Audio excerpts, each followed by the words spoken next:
Assalamualaikum warahmatullahi wabarakatuh. Nama saya Muhammad Izzuddin Berzulan dan bernombor matrik 056477. Okey, jadi untuk video kali ini saya ingin berkongsi tentang aurat. Jadi apakah itu aurat? Aurat ni berasal dari satu perkataan Arab di mana dalam bahasa Arabnya aurah. Aurah ini bermaksud keaiban. Dalam istilah fiqh pula, bahagian tubuh badan seseorang itu yang wajib ditutup atau dijaga pandangan daripada melihatnya. Jadi saya akan berkongsi secara asas je lah, bukan secara terperinci. Saya akan sharekan secara asas untuk kegunaan seharian kepada benda yang wajib untuk umat Islam tahulah pasal aurat ni. Asas aurat lelaki adalah daripada pusat hingga lutut, dan aurat ini akan sebegitulah sampai bila-bila. Maksud saya di sini, dia begitu sampai bila-bila. Dalam solat pun begitu, dan dengan yang mahram pun begitu. Dengan adik-beradik, walaupun dengan kawan-kawan lelaki, pusat dengan lutut. Itu je. Kalau perempuan pula, secara asasnya auratnya adalah seluruh tubuh badannya kecuali muka dan tapak tangan sahaja. Itu secara asasnya. Perempuan ni aurat dia mengikut keadaan.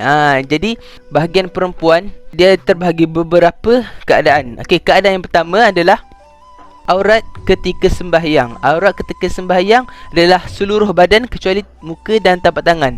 Jadi ketika solat tu perempuan perlu menutup semua badan dia, seluruh badan dia kecuali muka dan tapak tangan. Kalau ternampak bahagian-bahagian lain kecuali dua bahagian ni, maka tak sahlah solatnya. Yang kedua adalah bersama mahram. Bersama mahramnya adalah daripada pusat hingga lutut juga.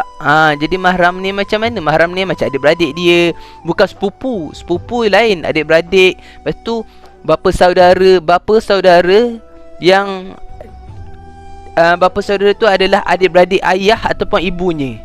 Bukan bapa saudara macam ibu saudara atau bapa saudara yang adik-beradik belah ayahnya dan ibunya.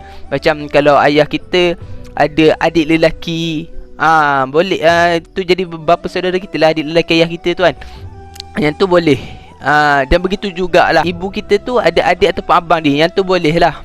Tu kiranya mahram kita. Sebab apa? Dia adik-beradik dengan ibu kita. Jadi bahagian auratnya adalah pusat hingga lutut. Tetapi wanita dituntutlah untuk menutup bahagian-bahagian yang boleh menaikkan syahwat lelaki, supaya dapat mengelakkanlah daripada benda yang tidak diingini. Sebab apa? Sebab nafsu ni tak ikut keturunan, tak ikut nasab, tak ikut mahram tak mahram. Jadi better tutuplah bahagian-bahagian yang menaikkan syahwat. Okey, jadi yang ketiga adalah aurat bersama lelaki bukan mahram. Jadi aurat bersama lelaki yang bukan mahram ni adalah seperti soalan tadi lah, muka dan tapak tangan. Jadi dia kena jagalah aurat ni. Benda ni wajib lah, sangat dituntut lah dalam Islam. Dan kenapa Islam tekankan supaya tutup aurat bersama lelaki yang bukan mahram? Kerana bagi untuk menjaga darjat perempuan tu sendiri, nak elakkan daripada benda-benda tak elok berlaku, macam ada rogol ke.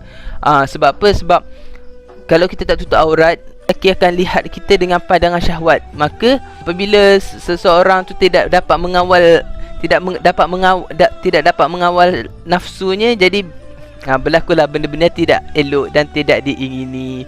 Kemudiannya aurat dengan wanita kafir. Jadi aurat dengan wanita kafir ni adalah muka dan tapak tangan. Jadi kenapa ada setengah orang tu bertanya, kenapa dengan wanita kafir pun kita kena tutup aurat sedangkan dia wanita? Okey, sebab untuk mengelakkan daripada wanita kafir tu memberitahu kepada lelaki tentang aurat kita. Sebab kadang-kadang orang kafir ni tak faham kenapa kita tutup aurat. Orang perempuan kafir ni tidak tahu kenapa kita tutup aurat. Adakah kita tutup aurat semata-mata untuk elakkan daripada lelaki tengok saja? Kita perlu elakkan daripada tunjuk aurat, sebab takut kalau ada lelaki lain tanya perempuan kafir tu, macam mana aurat sekian budak perempuan ni kan. Jadi sebabkan dia boleh tengok aurat perempuan tu. Jadi dia bagi tahu. Jadi tak cukup juga macam tak cukup syarat lah dia tutup aurat kan. Sebab sudah terbongkar juga, orang tahu juga macam mana rambut perempuan tu kan.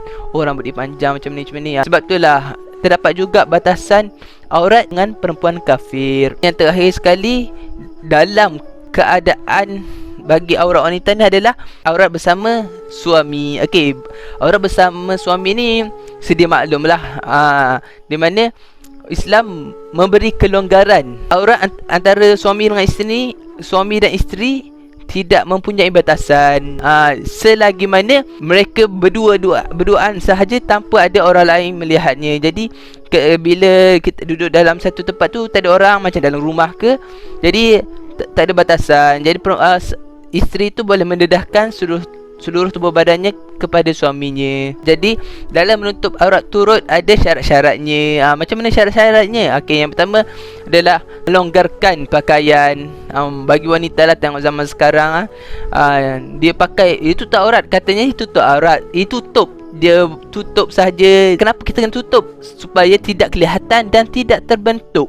Kalau tutup saja tapi terbentuk, still boleh nampak juga kan macam mana. Jadi better kenalah labuhkan supaya cukuplah syarat menutup aurat tersebut. Kemudian apabila sudah labuh tu, kain yang digunakan untuk menutup aurat tu juga perlulah tebal. Maksud dia tidak terbentuk tidak nampak lah dalamnya, tidak jarang. Ada setengah pakaian zaman sekarang tu dia macam nipis, jadi orang kat luar boleh nampak apa yang kita pakai kat dalam, macam tu. Lepas tu kalau perempuan ni dia suka berhias kan, macam pakai makeup ke, pakai gelang aja boleh, tetapi dia ada had-hadnya. Macam janganlah terlebih-lebih sangat supaya tidak terlalu menonjol. Kalau makeup cantik-cantik sangat, jadi orang akan tengok, jadi menarik perhatian.